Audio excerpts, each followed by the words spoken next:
It's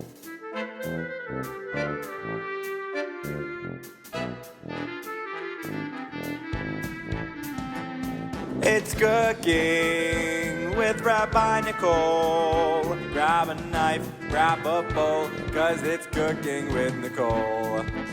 Welcome to my kitchen. I'm Rabbi Nicole Berne. I'm the assistant director at Metro Chicago, and today I'm going to be showing you how to make Pavlova.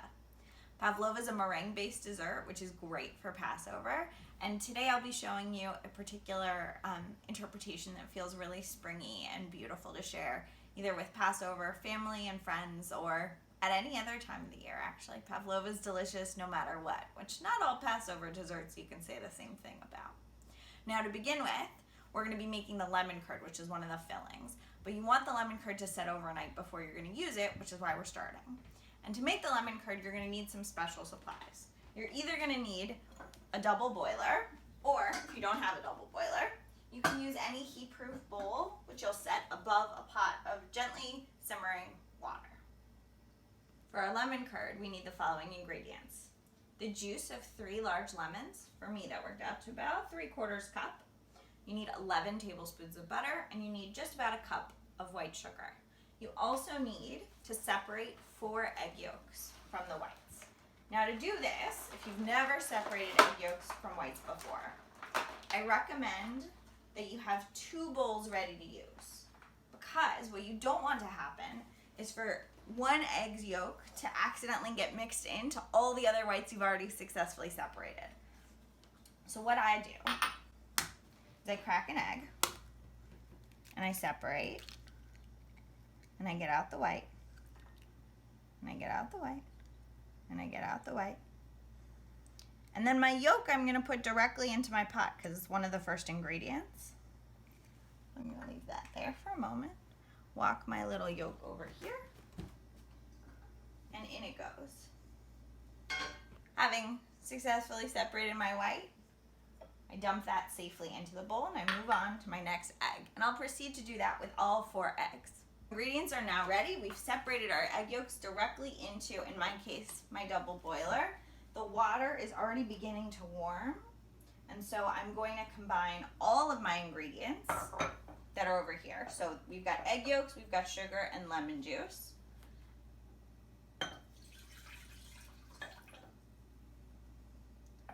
And then we're going to begin whisking once I put the double boiler back on top of the water. Now, we're using a double boiler because when you use egg yolk, you want to make sure that you don't end up with scrambled eggs. So the double boiler is a gentle way to heat any kind of custardy, or in this case, curdy mixture. It ensures that you don't end up with scrambled eggs, and it keeps the mixture warming carefully and slowly and gently.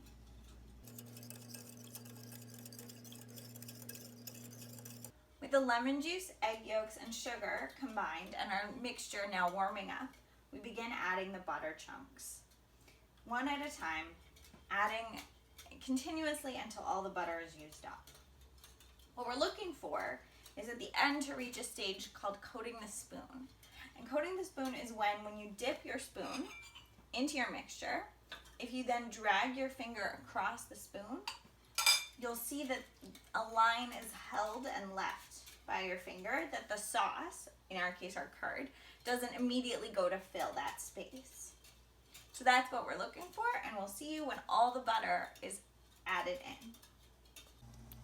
Our butter is all incorporated. We've been stirring and stirring. The mixture has started to thicken, and so now we're going to test to see if it coats the back of the spoon. As you can see, the spoon is covered, and when I swipe my pinky across, it holds the line. So that is done. We are going to turn off our stove, and we'll decant our lemon curd into the jars where it will continue to thicken as it cools. This is why we suggest that you do this the day before you want to eat your Pavlova, to give the lemon curd really time to solidify. Our lemon curd is now safely poured into our jars to cool. Once the temperature goes down a little bit more, we'll put the lids on and put them in the fridge to fully chill. They won't totally solidify, but they will definitely thicken overnight. So, it's time to make the meringue. I have been chilling the bowl and the mixer in the fridge along with the egg whites to make sure that everything is as cold as possible. Meringue loves cold when you're forming it.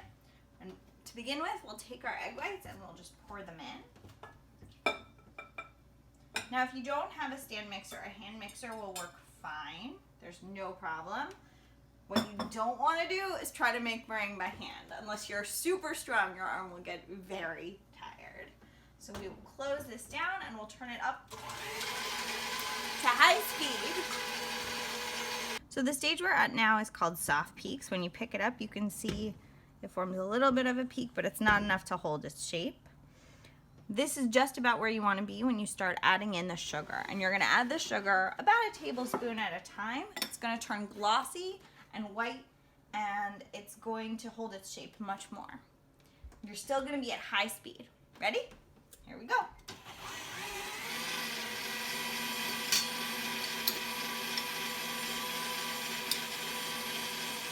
So hopefully you can see now that we've reached a different stage in our meringue. It's now holding its shape, and if I pick up the bowl and hold it over my head, nothing falls out. Thank goodness. Our meringue is almost done. There's one more ingredient, really two, we need to mix in. In this little dish, we've got 2 teaspoons of potato starch. We're using potato starch because normally you would use cornstarch, but because Passover has rules about kitniot, about a number of different foods that you're not supposed to eat, including bread. Corn is one of those foods. It's in a category called kitniot, which includes also beans and rice. So we're using potato starch, which is kosher for Passover.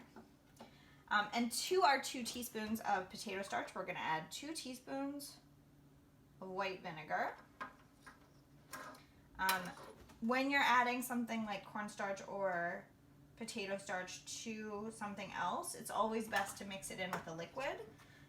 I'll be honest, I'm not sure why we use a vinegar for meringue, but I do know that that is the mixture of choice. And you can see, hopefully, that the potato starch is now fully dissolved in. There's no chunks left, and so we can pour it into our meringue mixture, and then we'll turn it on high speed for one last mix.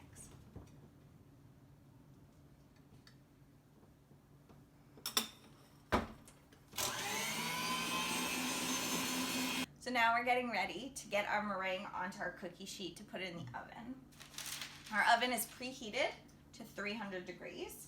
We've got our parchment paper, and I'm going to take this bowl and just trace around it so I have a rough outline of the shape I want my Pavlova to take. Now, I'm not going to leave it this side up. Make sure you flip over your parchment paper. You'll still be able to see the pencil circle through, but also you won't have pencil getting in your Pavlova.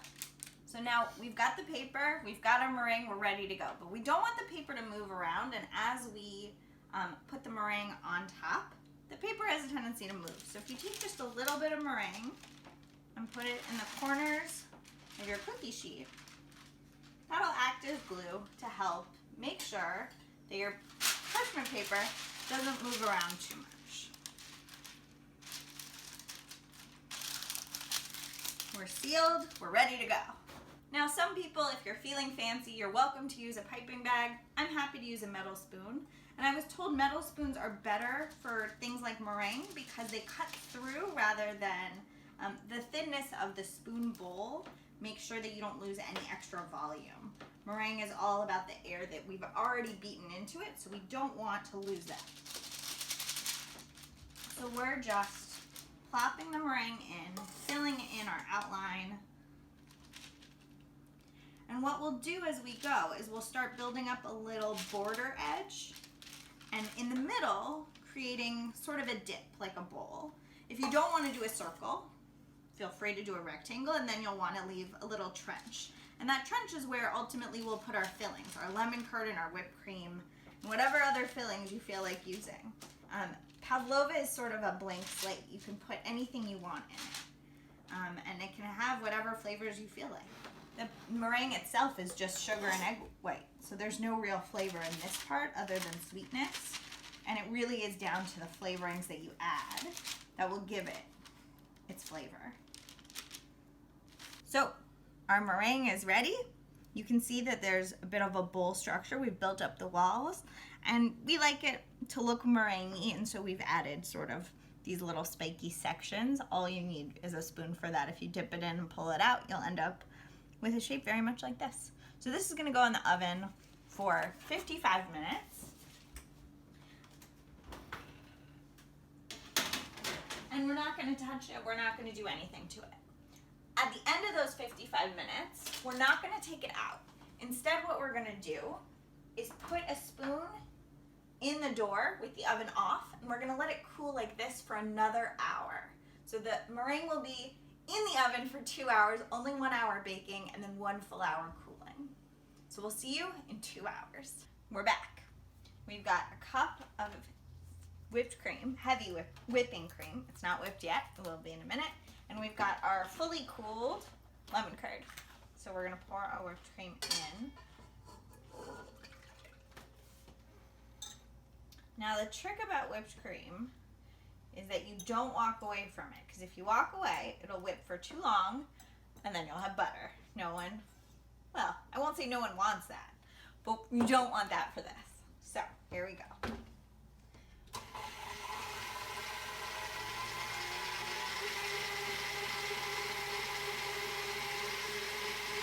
All done, and hopefully you can see the whipped cream is holding. It's leaving marks, so it's thick enough to stay in shape, and that means it's now time for us to integrate and incorporate the lemon curd into our whipped cream. So I'm gonna pour some in. I don't know quite how much I'm gonna use. I'm gonna start off with that much, and I'm going to take my spoon and fold it in gently. And this part's to taste. So when you think you've got enough in, I'm probably going to stop there and drizzle some more lemon curd over the top. Our meringue is out. It came easily off of our parchment paper. It's now on a plate, and it's time for us to decorate. I have the whipped cream lemon curd mixture, and I'm just going to dollop it on top into that bowl shape that we made sure to create when we first were shaping our meringue. And this is not precision work. This is just scoop it out, plop it on.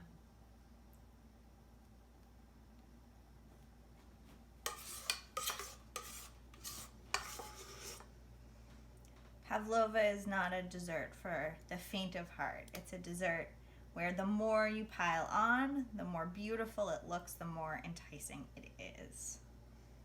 So if you want more whipped cream, go ahead and make more. If you want more lemon curd, plop it on. This is yours now.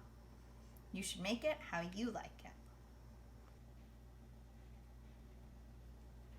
You can drizzle the lemon curd on however you like.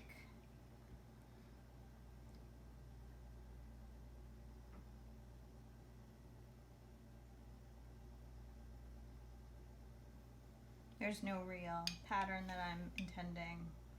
I just want it to look bright and fresh and cheerful.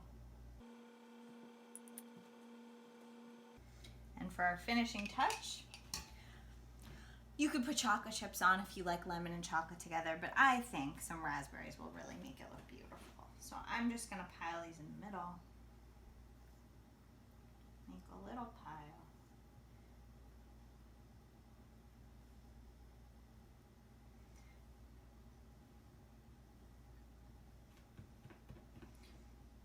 And you could maybe even do an outer circle if you wanted. I'm not sure I have enough in my bowl for that.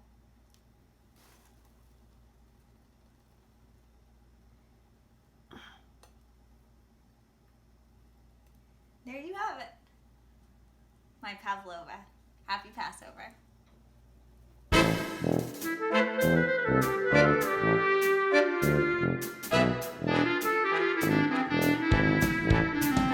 This has been Cooking with Rabbi Nicole. Who needs bread? You have Pavlova. Have a happy Passover.